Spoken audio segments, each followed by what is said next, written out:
నువ్వు ఇంటికి తీసుకురా.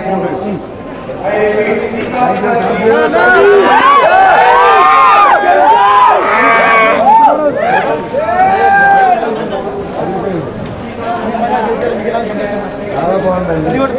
ఇప్పుడు గెలవక ముందు అందరూ చీకట్లో ఉంటారు, గెలుస్తున్నా అని తెలియగానే వచ్చి ఏదేదో చెప్తారు. So it's okay. మాట్లాడే దాని గురించి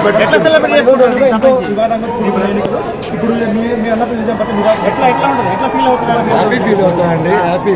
మీ అన్న మీ ఫాదర్ విన్ అయితే ఏమవుతారు? మీరు సాడ్గా ఉంటారా? కదా, అదే అదే ఫీలింగ్. Thank you.